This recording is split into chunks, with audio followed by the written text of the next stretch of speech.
ദേശീയ വിദ്യാഭ്യാസ നയം കാവ്യ അജണ്ടയാണോ? ഇന്നത്തെ നമ്മുടെ വിദ്യാഭ്യാസ രീതിയിൽ തൊഴിലധിഷ്ഠിത വിദ്യാഭ്യാസം നേടണമെങ്കിൽ 10ാം ക്ലാസ് കഴിയണം. ഇന്നത്തെ രീതിയിൽ ഫൗണ്ടേഷൻ ക്ലാസ്സുകളില്ല.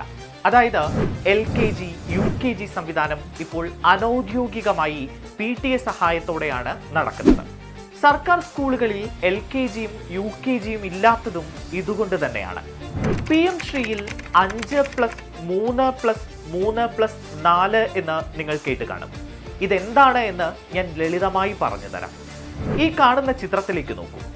ഇതിൽ ഫൗണ്ടേഷൻ കോഴ്സായി LKGയും UKGയും ഉൾപ്പെടുന്ന പ്രീ സ്കൂളിംഗ് കൂടി ചേർത്തിട്ടുണ്ട്. അതിനു മുകളിൽ പ്രിപ്പറേറ്ററി സ്കൂൾ. അതിൽ എല്ലാ വിഷയങ്ങളും ഇടകലർത്തി എല്ലാ കുട്ടികളെയും ഒരുപോലെ പഠിപ്പിക്കും.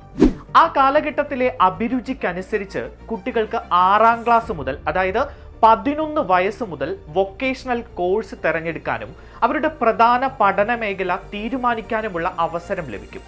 തുടർ പഠനം ഏത് സ്ട്രീമിലാണോ വേണ്ടത് അതിൽ പഠിക്കാം. 6ാം ക്ലാസ് മുതൽ പ്രാദേശിക വ്യവസായങ്ങളിൽ ഇന്റേൺഷിപ്പിന് അവസരവും ലഭിക്കും.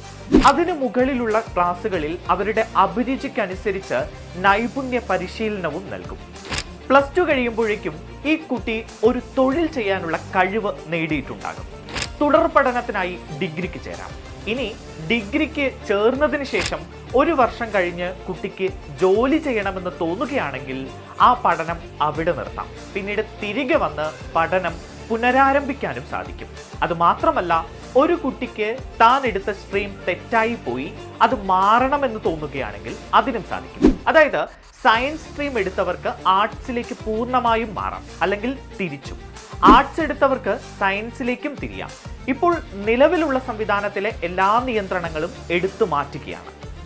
പിന്നെ ഡിഗ്രി കോഴ്സ് 3+1 ആണ്. അതായത് 3 വർഷം കൊണ്ട് കുട്ടികൾക്ക് ഡിഗ്രി സർട്ടിഫിക്കറ്റ് ലഭിക്കും. അത് കഴിഞ്ഞ് കുട്ടിക്ക് തൊഴിൽ നേടാം. അതല്ലെങ്കിൽ 4 വർഷത്തെ കോഴ്സ് 75% കൂടുതൽ മാർക്കോടെ പൂർത്തിയാക്കിയാൽ മാസ്റ്റേഴ്സ് എടുക്കാതെ തന്നെ നേരിട്ട് PhD ചെയ്യാനാകും. പഠിക്കേണ്ടത് 3 ഭാഷകളാണ്. മാതൃഭാഷ ഏതുമാകട്ടെ, അതാണ് നിർബന്ധമായും പഠിക്കേണ്ട ഭാഷ. ഹിന്ദി നിർബന്ധിത ഭാഷയല്ല. മറ്റ് 2 ഭാഷകൾ ഏത് വേണമെങ്കിലും തിരഞ്ഞെടുക്കാം.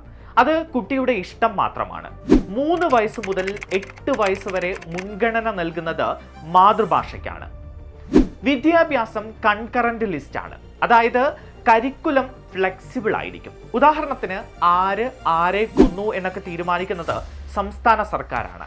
എന്നാൽ ചില കേന്ദ്രങ്ങൾ വസ്തുതാവിരുദ്ധമായി പ്രധാനമന്ത്രിയുടെ ഫോട്ടോയും പേരുമൊക്കെ വെക്കണമെന്ന് പറയുന്നു എന്ന് പ്രചരിപ്പിച്ചത് എന്തിനാണ്? ഈ തെറ്റിദ്ധാരണ പരത്തി നമ്മുടെ തന്നെ അടുത്ത തലമുറയ്ക്ക് ലഭിക്കേണ്ട സൗഭാഗ്യങ്ങൾ ഇല്ലാതാക്കുന്നത് എന്തിനു വേണ്ടിയാണ്? കേന്ദ്ര സർക്കാരിനെ എതിർത്താൽ കയ്യടി ലഭിക്കുമെന്ന മനോഭാവമാണോ? അതിന് കുട്ടികളുടെ ഭാവി വെച്ചാണോ കളിക്കുന്നത്? കാവ്യ അജണ്ട എന്ന് പറഞ്ഞ് കരയുന്ന ഒരു പ്രതിപക്ഷ നേതാവുണ്ട്. അദ്ദേഹം പിന്തുണയ്ക്കുന്ന SDPIയും CPIയും ഇതിലെവിടെയാണ് കാവ്യ കാണുന്നത്?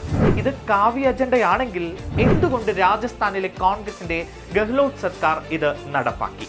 എന്തുകൊണ്ട് കർണാടക പോലുള്ള കോൺഗ്രസ് ഭരിക്കുന്ന സംസ്ഥാനങ്ങളിൽ PM ശ്രീ ഇപ്പോഴും പിന്തുടരുന്നു?